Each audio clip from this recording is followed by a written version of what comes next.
Le Wings Club découvre la magie de l'Italie.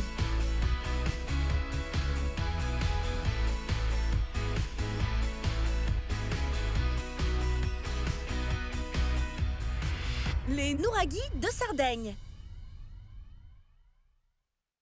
La voix a dit qu'on doit maintenant se diriger vers la mer, sur une île où il y a des milliers de Nuraghe. Elle a aussi dit que là-bas, on y trouvera 7 pierres. Ou peut-être bien que c'était 7 étoiles? Je crois que notre mystérieuse voix veut qu'on s'envole pour la Sardaigne. Oh, la Sardaigne, c'est vraiment génial. Je suis allée en vacances là-bas l'année dernière. Oui, ça a l'air. L'île est connue pour ses magnifiques plages, mais elle abrite également quelque chose d'encore plus incroyable. Ce sont des Nuraghe, ces tours de pierre super anciennes que la voix m'a montrées. Environ 7000 Nuraghe sont toujours debout et ils sont disséminés un peu partout sur l'île. Alors, direction Sunuraji, l'un des plus gros qui soit. Sunuraji, nous voilà!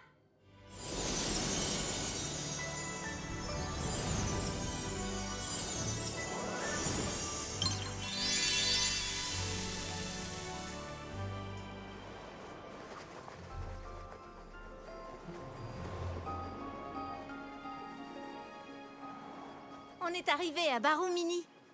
Tekna avait raison. Sunuraji est très imposant. C'est l'une des plus grandes structures antiques de Sardaigne. C'est le village nuragique le mieux conservé de toute l'île. Il est classé au patrimoine mondial de l'UNESCO depuis 1997. Allons plus près y jeter un œil.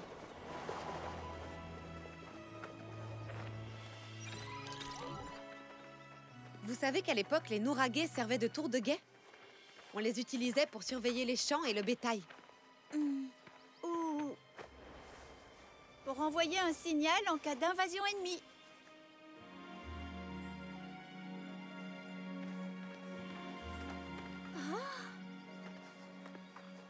Moi, j'ai lu qu'ils servaient à observer les étoiles.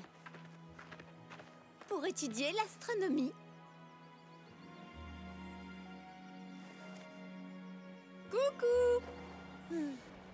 Le joyau peut se trouver n'importe où. La voix a parlé de 7 pierres. 7 pierres? Elles sont là!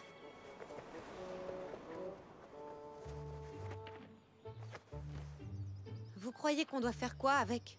Construire un Nuraghe? Non! Ce serait beaucoup trop petit. Créer une forme?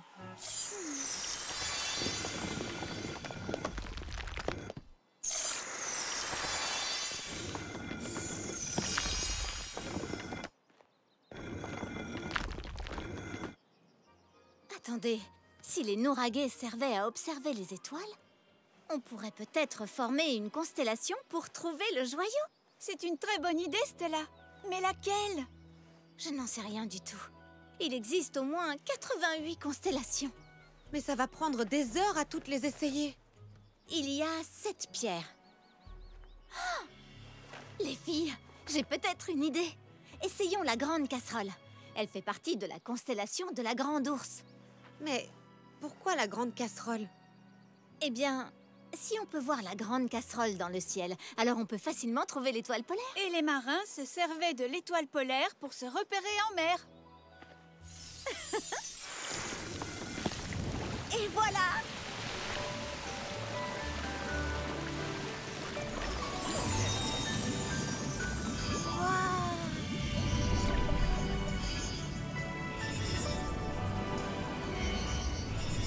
Génial! Mission accomplie! C'est là où je suis allée en vacances l'an dernier, dans la ville de Stintino. Et voilà la plage de sable blanc de la Pelosa. Elle fait partie des plus belles plages au monde. Elle est magnifique, pas vrai? Ah oui! Cette eau bleu clair me donne vraiment envie de plonger. Alors, qui a envie d'aller nager? On devrait rentrer au centre de contrôle. On a encore 4 joyaux à trouver.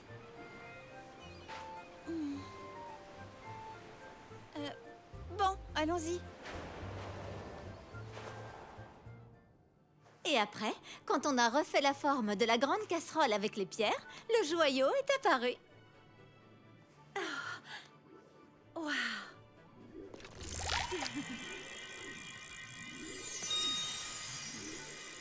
Aujourd'hui, on a appris qu'on a besoin de contexte pour savoir s'orienter.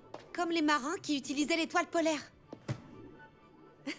On est à la moitié de notre aventure. Plus que 4 joyaux à trouver. En tout cas, je suis vraiment curieuse de découvrir qui est derrière tout ça. Et quand la mission sera finie, vous me promettez qu'on partira en vacances en Sardaigne, n'est-ce pas? La voix, elle me parle. Écoute bien ce qu'elle dit, Musa. La mission continue.